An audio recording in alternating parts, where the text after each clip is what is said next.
Liberty Nation with Tim Donner. Well, it is getting closer by the day, the end of the pandemic. But how many of the often wrenching changes in politics, law, business, culture, media, and ultimately liberty will stay with us and which will not?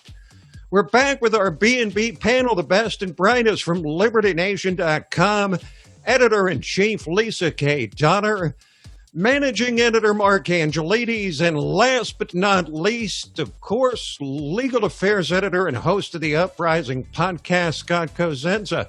Welcome back all.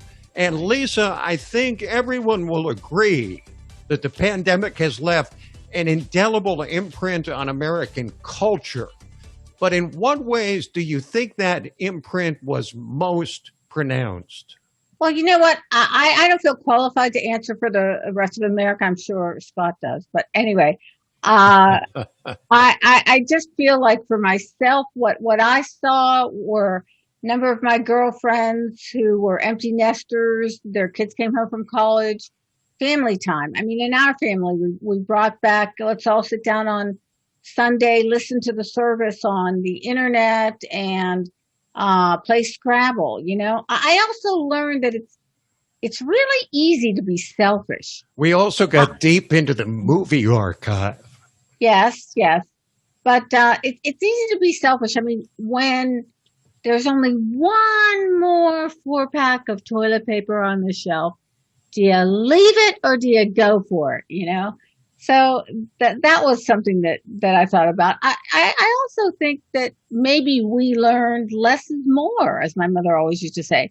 There's plenty that we can do without. And number one, I think what Americans learned, especially younger Americans, I noticed, was that liberty is fragile. Lisa, the idea that should we be kinder when the resources are cheap, that is or scarce, that's the story of the human race throughout history. And I think it's a lesson that we'll never quite learn, but it is one that we probably should. You have to add the shelters were emptied of their dogs, by the way, the companion animals and that sort of thing. So the feathering of a nest in a way that, you know, is about staying home and making do in an old timey way is definitely there. I saw an article just this week that was talking about a butter shortage because so many more people are baking at home these days. There's large and small things, you know, like from baking to Scrabble to, you know, I don't think most of my girlfriends and I know I don't want to let go our family time. You know, our Scrabble game. I don't want to let go, you know, the time that we spend together. I think a lot of Americans, and we were just saying in the last segment, a lot of people don't want to waste the time sitting in their car, stuck in rush hour traffic when they could be getting more done. A friend of mine just told me her husband's an electrician, and electricians are expensive. And he was kicked out of a house yesterday because he wasn't vaccinated, even though he was wearing a mask. Wow. And was the lady vaccinated who kicked him out? I assume so. I think it's fun to us that Mark assumed it was a lady that did it. And then why would she kick him out if she was vaccinated? Why bother to kick him out? Because she's not vulnerable anymore.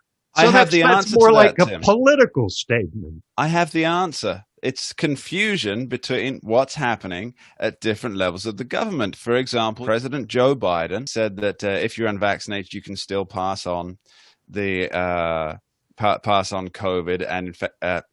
and infect those around you, and of course get yourself sick. Whereas just a month ago, Dr. Anthony Fauci, who heads up this whole thing, was saying that as of now, we actually don't know whether if you're vaccinated, you can still pass on COVID or if you can still infect those around you. And of course, in Joe Biden's big interview after becoming president, he said about the lady in Florida who had a vulnerable child with an immunity disorder. And she was crying tears of joy because she'd had the vaccine and she could go home. That was, according to the media standards, that was a dangerously irresponsible thing to do. Because according to Dr. Fauci, CDC, WHO, that those who are vaccinated can still pass on the COVID. So I think a lot of the disparity here comes from this mixed messages from different levels of the government. It's crazy that they do not have a set thing. This is what you get. This is what you don't get. And they decry why is there so much vaccine hesitancy? It's because nobody's given the same answer twice. Even after 1 year. Of course, it wasn't just the U.S., but the entire world that was brought low by the pandemic. How would you compare the devastation and the recovery from COVID in the U.S. to England, Europe, and Asia? Well, I think the recoveries are pretty standard across, let's call them the Western nations. In Asia, the recovery's actually been very good in terms of how the economies are progressing. But speaking from a personal level in the UK and some other European countries that I'm familiar with, there's a hangover to be had. This is a drunken spree that demands a count at the end. And so the hangover due to come is that at some point we've all got to pay for this. Down the line, when the hangover comes due, it's either going to come, A, they're going to put up your taxes, in which case you have less money and you're worse off, or B, they're going to cut the services that you already pay for through taxation, in which case you're worse off and you're suffering for it. So I would say, Tim, to try and succinctly answer your question is the world, America, Europe, Asia as well, and the UK, we're all about to wake up to a very, very bad hangover.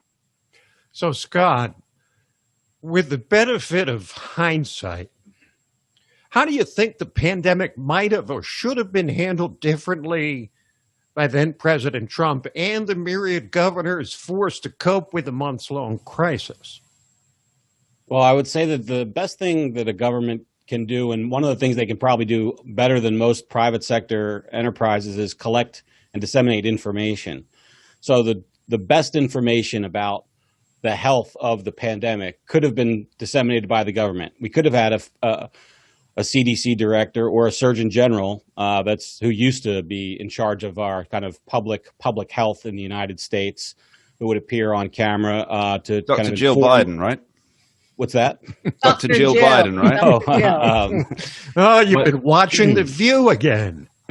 But we didn't have that. We were lied to about masks, to wear them and to not wear them on both sides, which just created, this distrust, which probably cost some Americans' lives. Also, the notion of this kind of contact transmission and asymptomatic transmission. They've known for a long time that asymptomatic transmission was basically a non-starter. And that's what really panicked so many Americans. They didn't know, they felt fine. But really, if they just said from the start, if you feel at all sniffly or at all under the weather, go mask up, stay inside, do that. That would have been both consistent with the science and not threaten the liberty of Americans. And for the governors, Tim, I would say that there are governors in the United States right now that, because of their being owned by the teachers' unions, are keeping kids out of school. With all we know, with the widespread availability of the vaccine and the fact that kids basically, by and large, don't get this disease, they are. I mean, I hate to be super judgy, but boy, I wouldn't want to be them on Judgment Day when we hear about all the dysfunction that's a result of them keeping kids out of school in the face of what we know is now an inconvenience for them rather than some kind of existential health problem. But of course, two governors in California and Michigan are already subject to recall because of what they did during the pandemic. Yeah, Gretchen Whitmer is there are 6 recall petitions against her. Did you hear about the recent arguments that she made? Her and her lieutenant governor were trying to argue that, well, the average person would not understand the word bar to mean a place where people hang out and get drinks. Yeah. Well, but this is the way liberals talk. I mean, the president just said that Black people cannot get attorneys and they can't get accountants. Yeah. But his heart's in the right place, so he can just say whatever he wants. Yes. He never has to. Hang on. Is this this the same president that also said that black people can't use computers to access information?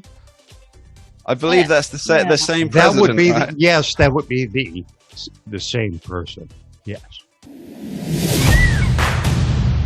Who are we? We are Americans that believe in liberty. We are a project of the nonprofit One Generation Away. We are patriots who apply the founding principles to the issues of today. And they keep moving the goalposts on us.